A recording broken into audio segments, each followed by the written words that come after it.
বাধ্য হয়ে আপনাদের ভাইয়া দুপুরবেলায় কিন্তু বাজারে গিয়েছে। এই যে ২ টা মুরগি নিয়ে এসেছে। এরকম করে ছিলে নিয়ে আসে। এখন আমি সাইজ মতো কেটে নেব। মুরগি না বাড়িতে কাটাকাটি করতে আমার খুব বিরক্তকর লাগে। তারপর সুন্দর করে ছিলে নিয়ে এসেছে। এটাতে অনেক বেশি ভালো লাগে। এই তো আমি সুন্দর করে এখন ছিলে নিয়েছি। এর মধ্যে কিন্তু রান্নাবান্নাও করে নিচ্ছিলাম।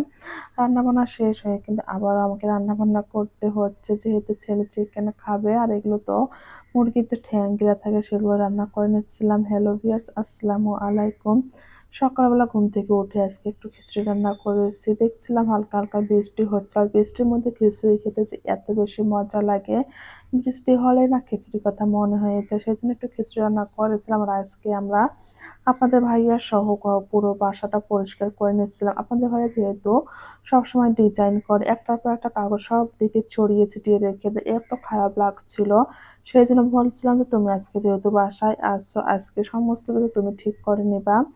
এই তো সে এক, এক করে সমস্ত কাগজ একটা বস্তার মধ্যে ভরে, ভরে রাখছিল। আর আমি এখন কম্পিউটার টেবিলটাও সুন্দর করে ক্লিন করে নেব। এত পরিমাণে ময়লা জমেছে যেটা বলার মতো না। শুধু তো কাজ করলে হবে না। সকালবেলা যেহেতু খিচুড়ি রান্না করেছিলাম, দুপুরের জন্য আবার রান্না-বান্না করতে হবে। মোরসালকে জিজ্ঞেস করলাম, ও তো বলল, "আম্মু চিকেন রান্না করো।"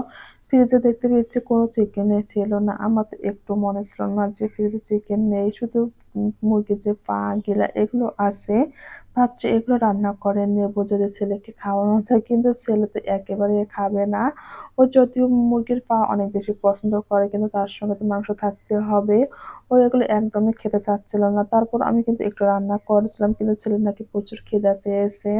আমাদের ভাইয়া কিন্তু বাধ্য হয়ে বাজারে গিয়েছে। এত পরিমাণে আজকে রোদ যেটা বলার মতো নয়। তারপরেও তো ছেলে খেতে চেয়েছে। ছেলের জন্য মুরগি নিয়ে আসবে। আর আমি যেহেতু এগুলো ফ্রিজ থেকে বাইর করছি, এগুলো এখন রান্না করব। তার সঙ্গে কিন্তু একটু আলু কেটে নিচ্ছিলাম। আলু ভাজিও করব। আলু ভাজি ধনিয়া পাতা দিয়ে খেতে যে এত বেশি মজা লাগে। আর আমার তো ধনিয়া পাতা ফ্রিজে অনেকগুলো রাখা আছে। সেগুলো দিয়ে কিন্তু আমি রান্নাবান্না শেষ করেছি। যেহেতু এখন আর সেভাবে ধনিয়া পাতা পাওয়া যায় না। আমি কিন্তু ২ বক্স আগে রেখে দিয়েছিলাম। ওগুলোই এখন পর্যন্ত খাওয়া হচ্ছিল। আর এখানে আমি সমস্ত কিছু একসঙ্গে এড করে এখন সুন্দর করে কষিয়ে, কষিয়ে রান্না করব। খেতে কিন্তু অনেক বেশি মজার লেগেছিল।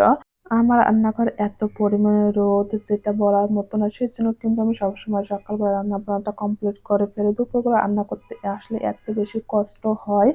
এই তো রান্না-বান্না করছি আর এদিকে ছেলে তো ভাত খাবে বলছিল।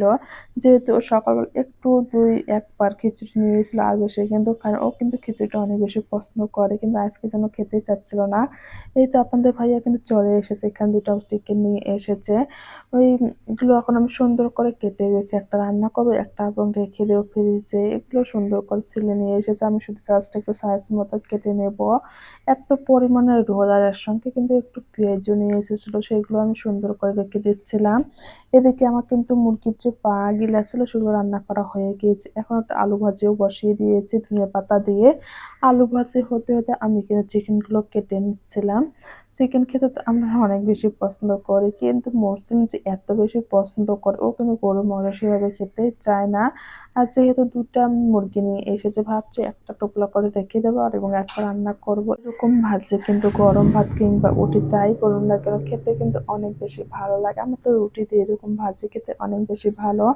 যাই হোক আজকে কিন্তু ভাত দিয়ে খাওয়া হবে। এদিকে তো আমার ভাজিটাও হয়ে গেছে। ভাবছি মুরগির যে পা গুলো ছিল সেগুলো এখন সুন্দর করে একটু পানি দিয়ে বসিয়ে দিয়েছি। গরম হলে কিন্তু নামিয়ে নেব।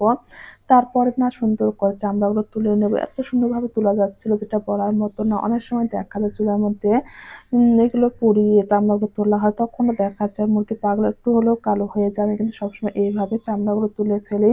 আর এদিকে তোমার মুরগিটাও কাটাকাটি ডান এখন সুন্দর করে পরিষ্কার করে নিচ্ছিলাম। আমি কিন্তু যেকোনো জিনিস ফ্রিজে রাখার আগেই সুন্দর করে পরিষ্কার করে নেই। এতে দেখা যায় আমার যখন রান্না করতে ইচ্ছে ঝটপট বাইর করে কিন্তু অল্প একটু ধুলে আমার রান্না করা কমপ্লিট হয়ে যায়।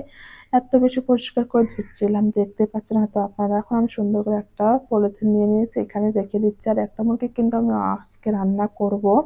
যেহেতু ২ টা মুরগি এনেছি ২ টা মুরগি তো আমাদের অত কিছু লাগবে না। সেজন্য একটা আমি ফ্রিজে রেখে দিচ্ছিলাম। এখানে ৪ টা পাই আমি সুন্দর করে পরিষ্কার করে নিয়েছিলাম। আপনারা হয়তো দেখলেই বুঝতে পারবেন যে কতটা ইজি ভাবে তোলা যাচ্ছিল।